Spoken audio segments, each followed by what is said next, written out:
അപ്പോൾ ഇതുപോലുള്ളൊരു പരിപാടിക്കൊക്കെ വന്നിട്ട് ഞാൻ നിങ്ങളെ എങ്ങനെ ഇത് കാണിക്കാതിരിക്കുന്നത്?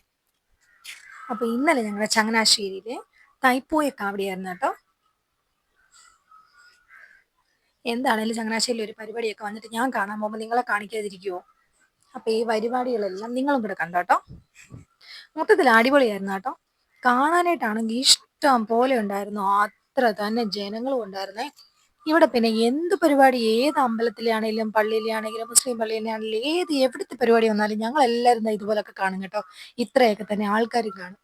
ഇവിടെ ഇങ്ങനെ ജാതിയോ മതമോ രാഷ്ട്രീയമോ ഇങ്ങനെയുള്ള ഒരു കാര്യങ്ങളും ഇതുപോലുള്ള പരിപാടിക്കകത്ത് ഒന്നും നോക്കാറില്ല കേട്ടോ.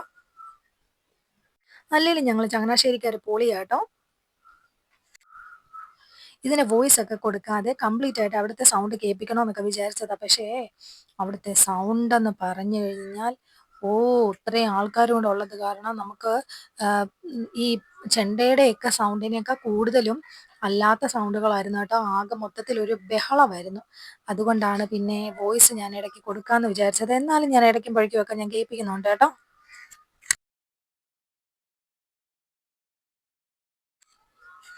ഇതൊക്കെ ഇങ്ങനെ നേരിട്ട് വന്ന് കണ്ടാലേ കേട്ടോ സത്യത്തിൽ എങ്ങനെയുണ്ട് ഇതിൻ്റെ സെറ്റപ്പ് എന്ന് നമുക്ക് മനസ്സിലാകത്തുള്ളൂ. നമ്മളിങ്ങനെ വീഡിയോസ് കാണുന്നതിനേക്കാൾ നേരിട്ട് കാണുന്നതാണ് രസവേ. പിന്നെ എല്ലാവർക്കും അത് സാധിക്കണമെന്നില്ലല്ലോ. അപ്പം എന്താണേലും ഞാൻ പോയ സ്ഥിതിക്ക് ഞാൻ വീഡിയോയും കൂടി എടുത്തേക്കാന്ന് വിചാരിച്ചേ. എന്തുമാത്രം ക്യാമറകളാ മുന്നിലെന്ന് നോക്കിയേ. ഇത് മുന്നിലും പിന്നിലും എല്ലാം ഇതൊക്കെ തന്നെയാണ് കേട്ടോ. എല്ലാവരുടെയും കയ്യിലുണ്ടായിരുന്നു. കുറേ പേര് വീഡിയോ കോളൊക്കെ ചെയ്ത് ഓരോരുത്തരെയും കാണിക്കുന്നുണ്ടായിരുന്നു കേട്ടോ. നമ്മൾ കാണുമ്പോൾ അല്ലെങ്കിലും നമുക്ക് മറ്റുള്ളവരെയും കൂടെ കാണിക്കാനായിട്ട് തോന്നും കാണാത്തവർക്കേ. കാരണം അത്രയും രസമായിരുന്നു കേട്ടോ ഇതൊക്കെ കാണാനായിട്ട്. അപ്പൊ എന്നാണേലും ഇന്നലെ മൊത്തത്തിൽ പൊളിയായിരുന്നു. അടിച്ച് പൊളിച്ച് ഞങ്ങൾ ഇന്നലെ. എനിക്ക് തോന്നുന്നു ഇതാന്ന് തോന്നുന്നു ഇവിടുത്തെ ലാസ്റ്റത്തെ ഉത്സവം എന്നാണ് എൻ്റെ ഒരു ഓർമ്മ. എനിക്കറിയില്ല കറക്റ്റായിട്ട്. കാരണം ഞങ്ങൾ പാറപ്പള്ളിയിലെ പെരുന്നാൾ, അത് കഴിയുമ്പം ചന്ദനക്കുടം, ഇതുപോലെ തൈപ്പൂയ കാവടി, ഈ 3 പരിപാടിക്കാണ് ഞങ്ങൾ ഇവിടെ എല്ലാ വർഷവും പോകുന്നത്. അപ്പൊ ഇതാണ് ലാസ്റ്റത്തേത് എന്നാണ് എൻ്റെ ഒരു ഓർമ്മ കേട്ടോ. അതോ ഇനി അടുത്ത് കഴിഞ്ഞിട്ട് വേറെ എന്തെങ്കിലും പരിപാടികൾ ഉണ്ടോ എന്ന് അറിയത്തില്ല. ഇതിന് ഫ്രണ്ടിലായിട്ട് ഞങ്ങൾ വന്നത് കുറച്ച് താമസിച്ചു പോയി കേട്ടോ. ഇതിന് മുമ്പായിട്ട് കുറേ പരിപാടികളും കൂടെ ഉണ്ടായിരുന്നു. ഇത് നേരെ പെരുന്ന അമ്പലത്തിലോട്ടാണ് പോകുന്നത്. എനിക്ക് തോന്നുന്നു അവിടെയാണെന്ന് തോന്നുന്നു. ഗാനമേളയോ കാര്യങ്ങളോ ഒക്കെ ഉണ്ടായിരുന്നു. വേറെ ഓരോരുത്തരും വീഡിയോസൊക്കെ ഇട്ടിരിക്കുന്നത് ഞാൻ കണ്ടായിരുന്നു. പക്ഷേ ഞങ്ങൾ ഇത് കഴിഞ്ഞ് ആനയൊക്കെ വന്ന് ആനേനെയൊക്കെ കണ്ടു കഴിഞ്ഞിട്ട് ഇവിടുന്ന് ഞങ്ങൾ നേരെ ഇതിപ്പം കറക്റ്റ് നമ്മുടെ ട്രാൻസ്പോർട്ട് സ്റ്റാൻഡിൻ്റെ വാതിൽ വരെ ഞങ്ങളവിടെ ഉണ്ടായിരുന്നു. അത് കഴിഞ്ഞപ്പോഴത്തേക്കും ഞങ്ങളിനി വീട്ടിലേക്ക് പോരുന്ന കേട്ടോ. കാരണം എൻ്റെ കുഞ്ഞിപ്പെണ്ണിന് ചെറിയൊരു പനിക്കോളും കാര്യങ്ങളൊക്കെ ഉണ്ടായിരുന്നു. അതുകൊണ്ടൊക്കെ തന്നെയാണ് വരാനായിട്ട് താമസിച്ചത്. അതുകൊണ്ടാണ്. എന്താണേലും കുറച്ച് നേരം ഇവിടെയൊക്കെ നിന്നിട്ട് ഞങ്ങൾ പിന്നെ ഇങ്ങ് തിരിച്ചു പോരുന്നായിരുന്നു. ഇവിടുന്ന് വരുന്ന ഭാഗത്തോട്ടൊന്നും നമ്മൾ പോയില്ലായിരുന്നേ. എന്താണേലും ഇതുപോലെ കാവടി ആടുന്നവരൊക്കെ സമ്മതിക്കണം കേട്ടോ. എന്തുമാത്രം വെയിറ്റാന്നറിയാമോ? ഓരോരോ രൂപങ്ങളൊക്കെ ഉണ്ടാക്കിയിട്ട് അവർ നടന്നു പോകുന്ന കാണണവേ.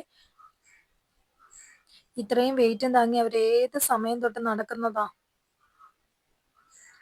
എന്നാണേലും കാണാൻ നമുക്ക് നല്ല രസമാട്ടോ.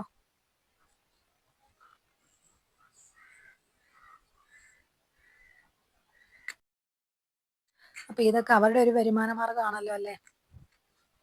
കഷ്ടപ്പെടാതെ ജീവിക്കാൻ പറ്റുമോ? എന്നാലും ഇതൊക്കെ കാണുമ്പോൾ ഒരു സങ്കടമുണ്ട്, സന്തോഷമുണ്ട് കേട്ടോ. കാണുന്നത് നമുക്ക് സന്തോഷമാണ്. എന്നാലും ഇത്രയും വെയിറ്റും ചുമന്ന് അവർ ആ അറ്റം മുതൽ ഈ അറ്റം വരെ എന്തുമാത്രം ദൂരമാണെന്നറിയാമോ നടക്കുന്നത്. നടക്കുന്ന ആൾക്കാരുണ്ട്, ഇടയ്ക്ക് ഡാൻസൊക്കെ കളിക്കുന്ന ആൾക്കാരുണ്ട്, തുള്ളുന്ന ആൾക്കാരുണ്ട്. മൊത്തത്തിൽ അടിപൊളിയായിരുന്നു കേട്ടോ.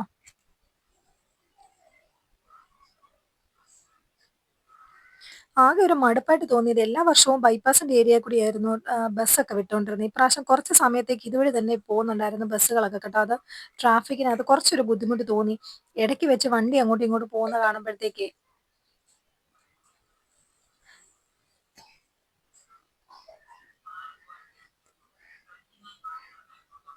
എന്റെ കുഞ്ഞിപ്പെണ്ണിന്റെ പിന്നെ ഇതൊന്നും കാണണ്ടായിരുന്നു. കുറച്ച് സമയം അവിടെ ഇവിടെയൊക്കെ നോക്കുന്നത് കണ്ട്. അത് കഴിഞ്ഞപ്പോഴത്തേക്ക് ബലൂൺകാരന് പുറകെ അവള് പോയി കേട്ടോ.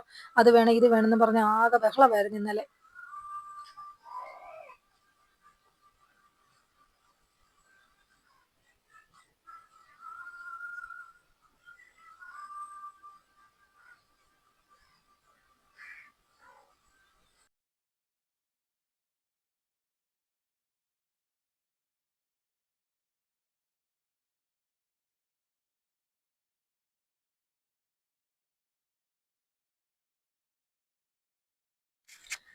അപ്പൊ ഞാൻ വോയിസ് ഒക്കെ കൊടുത്ത് നിങ്ങളെ ബോറടിപ്പിക്കുന്നില്ല. നിങ്ങളെ കണ്ടോണ്ടിരുന്നോ കേട്ടോ. കാണാനാണ് ഇതിനകത്ത് കൂടുതൽ. ഞാൻ ഇതിനകത്ത് ഇപ്പൊ എന്തോന്ന് പറയാനാ. നിങ്ങൾ തന്നെ കാണുന്നുണ്ടല്ലോ എന്തുമാത്രം ആൾക്കാരുണ്ട്, എന്തൊക്കെ പരിപാടികളുണ്ടെന്നുള്ളത്.